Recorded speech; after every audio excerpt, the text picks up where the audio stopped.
What's up, everybody? In today's video, we're going to be talking about the 5 things you should never be without when driving your car and why. All right, let's get started. Hey, be sure to like and subscribe. Thanks. Okay, so the first thing I recommend is some jumper cables. And jumper cables are probably like the #1 thing that you should keep in your car if you were to rank all of these. Jumper cables are super important. And I'm talking about cables. I know the electronic jump starter, battery jump starters are very popular, but those things can fail. You just never know with those things. But some cables, they will always work as long as you have a good power supply. Another cool thing is you can use these cables for just more than jump starting a car. You can actually use these cables to like hook them up straight to your starter and kind of give your starter a boost if you're having starter issues. So there's a lot more options that you have with cables, and cables are cheap. I got these cables for around $16, I think, on Amazon. So I'll definitely put a link in the description below. And you don't need like super thick 2-gauge cables. But I will recommend with the S-Class, you will need long cables because the battery is in the trunk. And if you're in a position where you can't move the car, you can't turn it around, someone can't get to the trunk, then you're going to need a long enough cable to reach from the trunk all the way to the front where the engine is. And if your car has the jumper adapter in the engine bay, let me know, because mine doesn't, or maybe I just haven't found it. I don't know. I tried looking for it. I know a lot of modern European cars have them, so I'm pretty surprised to not find it on the S-Class W220. So let me know. But definitely, I recommend 20-foot cables. That's what these are. These are 20-foot cables, and they will definitely get the job done if you cannot move your car. So get a pair of jumper cables. All right, moving on.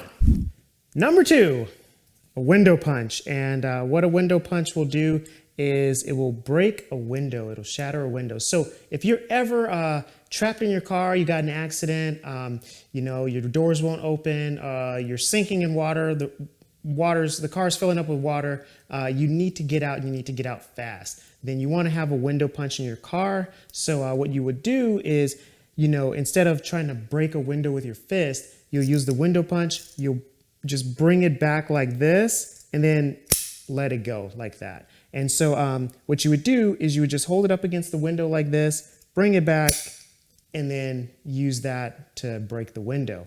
And then, if you needed to use it multiple times to break the window, then you would just keep doing it until the window was, kind of cracked enough so that you can push it out and then escape. So, and always remember, in a very kind of high stress scenario, you always want to stay calm. So keep that in mind. Stay calm, breathe, assess your surroundings, and, think. And that'll help you to think clearly. So always keep a window punch in your car. That's #2. All right, moving on to #3. #3, a multi-tool. So you always want to have a multi-tool with you in your car. Can't tell you the number of times that this has gotten me out of a jam. And, brand's not really important, but I have a Gerber. I love it. It's great. And the one thing that you're kind of really looking for is like, one-handed operation. And also locking. You want to make sure that it has like a locking feature so that like when you open it up, it locks, until you slide that lever down and close it. Another thing you're looking for is ease of opening and getting access to your, all your little tools and everything like that. Sometimes, there's multi-tools out there where it's really hard to get to these. And if you have weak nails, then your nails are going to bend.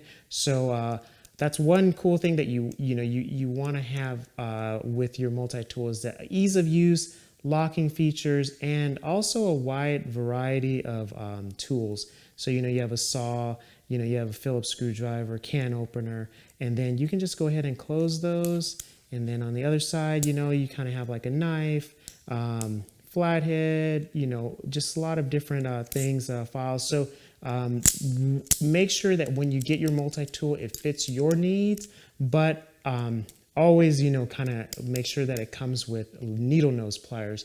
I like a needle nose versus like maybe more of like a blunt edge plier, because you can just really get into tight spots with this. So, you know, and then it even has like a little ruler on the side just in case you need to do like a quick measurement or something.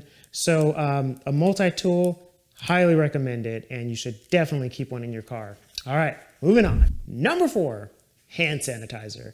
You should always have a bottle of hand sanitizer in your car, especially now the game is so messed up and the sanitizer game is so messed up. I'm not even going to recommend a brand. Just make sure that it has 70% alcohol in it. You know, even if you have to make your own, if you do make your own hand sanitizer, make sure that you are following a very strict recipe, because adding too much water and not enough alcohol can bring that percentage down very fast, making your hand sanitizer ineffective. So then at that point, it's all placebo, and your body will be fighting those germs because you think that you're using some good hand sanitizer. And it's all mind over matter. There we go. Yeah. So hand sanitizer, 70%. Just going to leave it at that. Moving on. Number 5 on the list, we have wet wipes. And a wet wipe, you know, you always want to have a wet wipe in your car. You just never know when you're going to need one, and not for just sanitary reasons, but you never know when you're just going to be like in the parking lot eating that just like nice, juicy, greasy chili cheese fries, because we all love chili cheese fries, right? Vegan, meat, it's all the same. So make sure you have a wet wipe with you so that you don't grease up that steering wheel, you don't grease up that shift knob, you don't grease up anything. You can wipe your hands down, feeling confident to touch that steering wheel, touch that shift knob, and be on your way. So wet wipes, I highly recommend to keep in your car. The next one is a napkin. Always keep napkins in your car, dry napkins, because you just never know when you're gonna have a spill, when you're gonna need to blow your nose, just when you need to wipe some condensation off the windshield, you just never know. So always keep some napkins in your car. And in today's times, especially now, this is kind of just like, you know, a little bonus, but keep a mask in your car. You know, you just never know when you're going to really need one. It's just good to have. And you want to have a mask that's like more on the athletic side, like with the perforated holes and everything like that. That's very breathable, has a built-in filter. And so, but whatever mask you have, I recommend keeping some sort of mask in your car.